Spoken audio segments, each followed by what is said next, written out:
Dahil sa tuloy niyang pag-asa Mactan, pinagi ni Ma'am Junina Marti. Ma'am, good morning. Good morning, sir. Og sa atong mga sukinti paminaw, mo atong latest weather update. As of 3 a.m. today, ang atong ginamonitor na low pressure area kay nana nahimutang dinha sa kalayong 865 kilometers east of Northern Luzon o nakita gyapon ni nato na mubuan tsansa na mahimong usa ka bagyo for the next 24 hours. Sa laing bahin kining southwest monsoon o hanghabagat mao nakapektar dinha sa may southern Luzon, lakip na dinhi sa Visayas ug dinha sa may northern section sa Mindanao. Og para naman sa atong weather condition dinhi sa Kabisayaan, dinha sa may western Visayas makasinati sila og madag-umon nga kalangitan, kiniugan aning mga katag-katag nga pagulan pagpanugdog kilat dala aning southwest monsoon.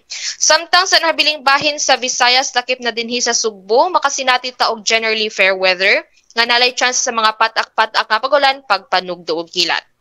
Wapod kitay active na gale warning, maong tibok Visayas kay makasinati og hinay ngadto na sa kasarangan na paghuro sa hangin na magumikan sa habagatang kasadpan di na kadagatan magpabiling malinawon ngadto na sa kasarangan ang mga pagbalod. Dinhi sa sugbot ng kadagatan kay nay paghunas unyang alas 3:07 sa hapon ug motaob kini ugma sa alas 5:40 sa buntag. Temperatura nato for the next 24 hours magduwa kini sa 25 ngadto na sa 31 degrees sentigrado ug atong haring adlaw kay musilang unyang alas 5:35 sa buntag ug mosalop kini unya sa alas 5:53 sa hapon. Philippine Standard Time kay alas 5:23 na.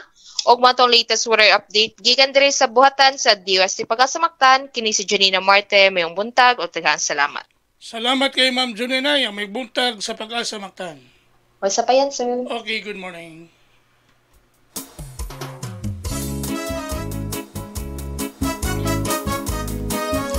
Inyo debate ang atong dagan sa kahimtang sa panahon nining adlaw nga Martes Pizza 2 bulan sa Setyembre tuig 2025. Pinagi ni Ma'am Junina Marte ang atong weather specialist gikan sa Pag-asa Mactan nga naghatod sa atong dagan sa kahimtang sa panahon kun weather update.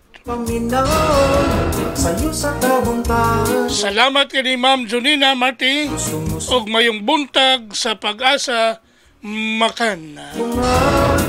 Adunay lain nga misa mo kambong og magambutan.